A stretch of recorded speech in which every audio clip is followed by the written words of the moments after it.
మనకి ఎంతో పుణ్యకరమైనటువంటి మాసం అండి ఈ మాఘమాసం. మాఘమాసం అంటేనే మనకి ప్రత్యక్షంగా కంటికి కనిపిస్తున్నటువంటి దైవం ఏంటండి అంటే ఆ శ్రీ సూర్యనారాయణుడు. మరి ఆ స్వామిని కొలిచేటువంటి పుణ్యకరమైనటువంటి మాసం అండి ఈ మాఘమాసం. ఈ మాఘమాసం మనకి ఈ 2026వ సంవత్సరంలో ఎప్పటి స్టార్ట్ అయ్యి ఎప్పటితో ముగుస్తుంది అనేటువంటి విషయాలను మనకి మాఘ ఆదివారాలు ఎన్నొచ్చాయి, ఈ మాఘమాసంలో వచ్చే ముఖ్యమైనటువంటి పండుగలేంటి, మాఘమాస విశిష్టత, ఇంటిని పూజ గదిని ఏ ఏ రోజుల్లో శుభ్రం చేసుకోవచ్చు, ఎలాంటి నియమాలు ఈ మాఘమాసంలో పాటించాలి అనేటువంటి అన్ని విషయాలు కూడా ఈ వీడియోలో వివరంగా తెలుసుకుందామండి. అసలు వీడియోని స్కిప్ చేయకుండా చివరి వరకు చూడండి. మాఘమాసం అంటే అందరూ కూడా ఆచరించదగ్గ విశిష్టమైనటువంటి మాసం. అందులో ఈ మాఘమాసం అంటే అందరూ కూడా ఎన్నో నోములు నోచుకునేటువంటి మాసం కూడా అండి. అయితే ఈ మాఘమాసం ప్రారంభం ముగింపు తేదీలు ఏంటో కూడా మనం తెలుసుకుందామంటే మనకి 2026 జనవరి 18వ తేదీన చోలంగి అమావాస్య అండి. దీని విశిష్టత అయితే చాలా చాలా ప్రత్యేకంగా ఉంటుంది. ఈ రోజు నుంచి అంటే 19వ తేదీ నుంచి మాఘశుద్ధ మాధ్యమి నుంచి మాఘమాసం స్టార్ట్ అవుతుంది. ఇప్పుడు మనకి చాలా పండుగలు వస్తాయండి. అలా మొదలైంది మనకి మాఘ మాసం 18వ తారీఖు నుంచి ఫిబ్రవరి 18 నుంచి పాల్గొన మాసం స్టార్ట్ అవుతుంది. 17 వరకు అందండి. ఫిబ్రవరి 17 వరకు మనకి మాఘమాసం అయితే ఉంటుంది. పౌర్ణమి రోజున చంద్రుడు మకా నక్షత్రంలో సంచరించటం వలన ఏంటంటే ఈ మాసానికి మాఘమాసం అని పేరండి. మాఘం అంటే పాపాలు పోగొట్టేటువంటిది అని అర్థం. మాఘమాసంలో ఆ సూర్యనారాయణమూర్తిని ఆరాధించేటువంటి అతి ముఖ్యమైన మాసం కార్తీక మాసంలో. కార్తీక స్నానానికి ఎంత విశిష్టత ఉంటుందో మాఘమాసంలో మాఘ స్నానానికి కూడా అంత విశిష్టత ఉంటుందండి. మాఘశుద్ధ పాడ్యం నుంచి అమావాస్య వరకు అంటే మొదటి రోజు నుంచి చివరి వరకు కూడా మాఘ స్నానం ఆచరిస్తారు. మాఘమాసం అంటేనే శుభకరమైనది, మంగళకరమైనది అని అర్థం. ఆరోగ్యం కోసం, దీర్ఘకాలిక అనారోగ్య సమస్యల నుంచి బయటపడడం కోసం, అదేవిధంగా మనకి ఏదైనా సరే కోరిక నెరవేర్చుకోవడం కోసం ప్రత్యక్ష దైవమైనటువంటి ఆ సూర్యనారాయణ మూర్తిని ఆరాధిస్తాం. మరి మాఘమాసంలో ముఖ్యమైన పండుగలే ఏంటంటే శ్యామలాదేవి నవరాత్రులు, రథసప్తమి, అదేవిధంగా శ్రీ పంచమి, మాఘ పౌర్ణమి, భానుసప్తమి, సంకష్టహర చతుర్థి, ఇట్లా నెల మొత్తం కూడా మనకి ఎంతో ముఖ్యమైనది ఈ మహాశివరాత్రి. ఇవన్నీ కూడా వస్తుంటాయండి. రథసప్తమి అంటే చిక్కుడు రథము, రథం ముగ్గులు, పాలు పొంగించుకోవడం, ఆవు పీటకలతో పొయ్యిని ఏర్పాటు చేసి దాని మీద పాలు పొంగించి కొత్త బెల్లం జోడించి చేయడము. మాఘమాసంలో ఇవన్నీ కూడా చాలా ప్రాముఖ్యతను కలిగి ఉంటాయి. మాఘమాసంలో ఆ సూర్యనారాయణుని పూజించేటువంటి ముఖ్యమైనటువంటి రోజులు ఆదివారాలంటే రవివారం అంటే ఆ సూర్యుడు కాబట్టి మనకి నవగ్రహాలలో ఒక్కొక్క గ్రహానికి ఒక్కొక్క ధాన్యం అనేది ఉంటుంది. రవి అంటే సూర్యుడు, సూర్యుడికి సంబంధించిన దానిలో గోధుమలు ఆ స్వామికి చాలా ఇష్టం. అందుకే మాఘమాసంలో రథసప్తమి పూజ చేసిన ఆదివారాలు కానీ ఈ మాఘమాస శనివారాలు కానీ చాలా ప్రత్యేకంగా ఈ గోధుమల దీపారాధన చేయడం అనేది చాలా విశేషం అని చెప్తారు. గోధుమలతో దీపారాధన చేయడం, గోధుమలను ఎవరికైనా దానం చేయడం కూడా ఈ మాఘమాసంలో మంచి శుభ ఫలితాలను ఇస్తాయి. మరి ఈ మాఘమాసంలో ఎన్ని ఆదివారాలు వచ్చాయి, పండుగలు ఏంటి అనేటువంటి విషయం తెలుసుకుందాం. మనకి జనవరి 2026 19 నుంచి అంటే ఈ రోజు నుంచి మనకి స్టార్ట్ అవుతుందండి.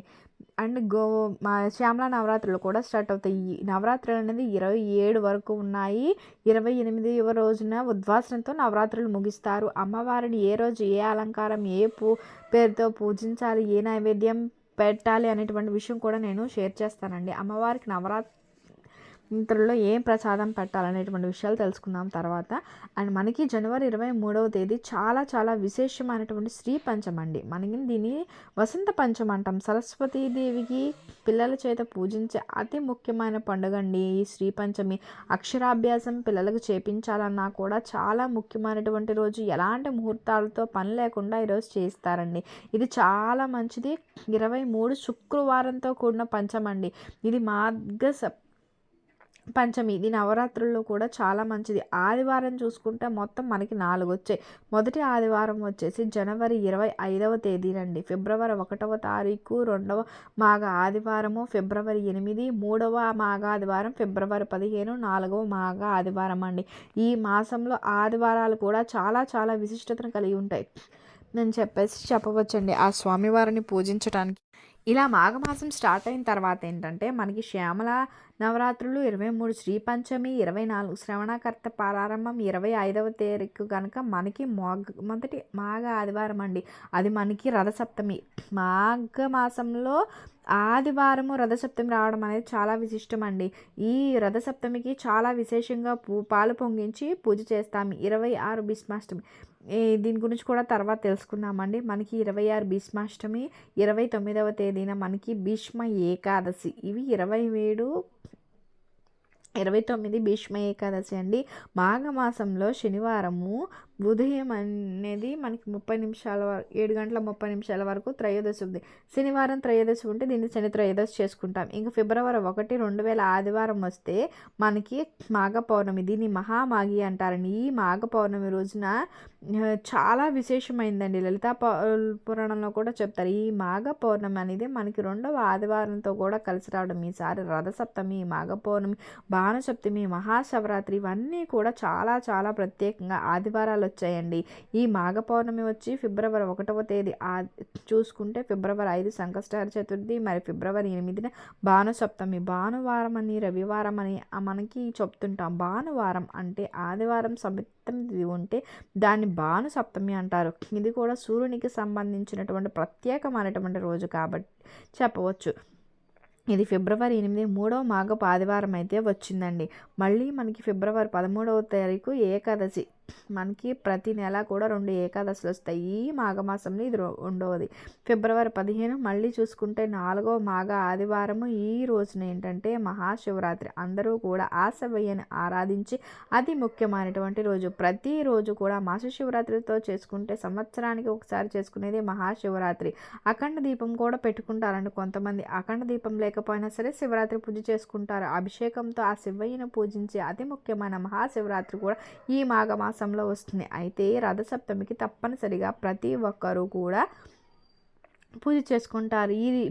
ఈ రోజున రథసప్తమి కుదరకపోతే మాఘ ఆదివారం చేసుకోవచ్చండి. అయితే ఈ మాఘమాసంలో చేసుకునే అతి ముఖ్యమైన నోములు మాఘ గౌరీ నోమని, మాఘ ఆదివార నోమని, ముఖ్యంగా రథసప్తమి రోజున మొదలుపెట్టే చిత్రగుప్తుల నోము.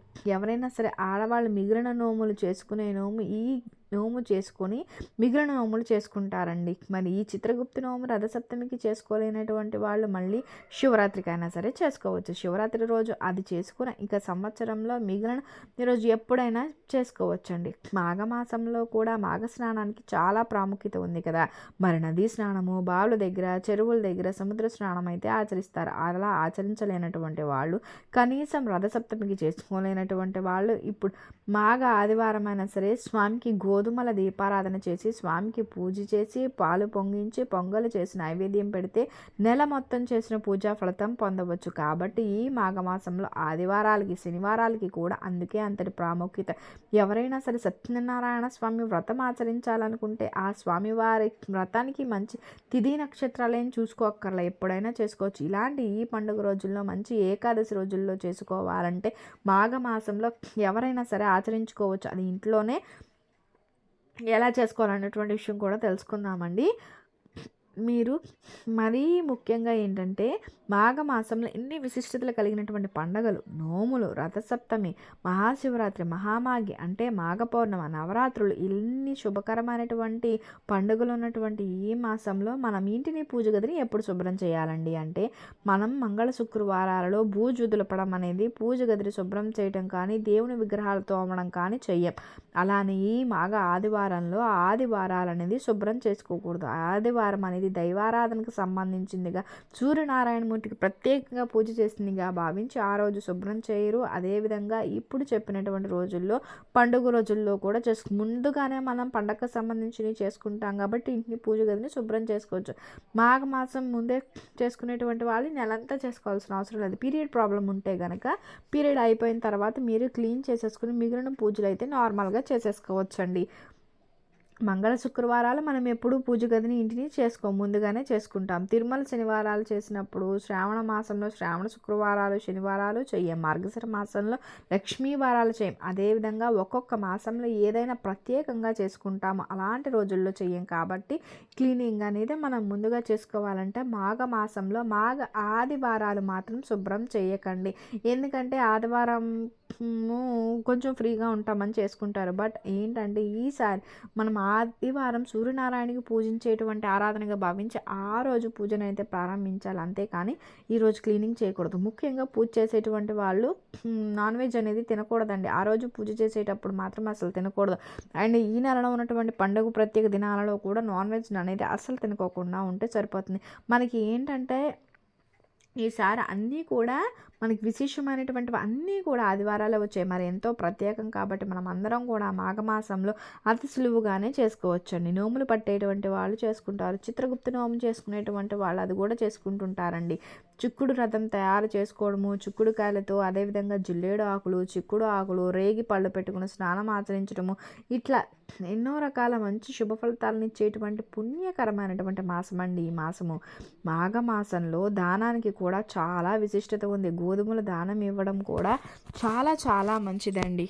మనకి చిక్కుడు రథం చేసుకోవడం, చిక్కుడుకాయలతో జిల్లేడు ఆకులు, చిక్కుడు ఆకులు, రేగి పళ్ళు ఇవన్నీ పెట్టుకుని స్నానం ఆచరించటము, ఇవన్నీ కూడా ఎంతో మంచి శుభ ఫలితాలను ఇచ్చే అత్యంత పుణ్యకరమైనటువంటి మాసం అండి ఈ మాఘమాసం. ఈ మాఘమాసంలో దానానికి కూడా చాలా విశిష్టత ఉంది.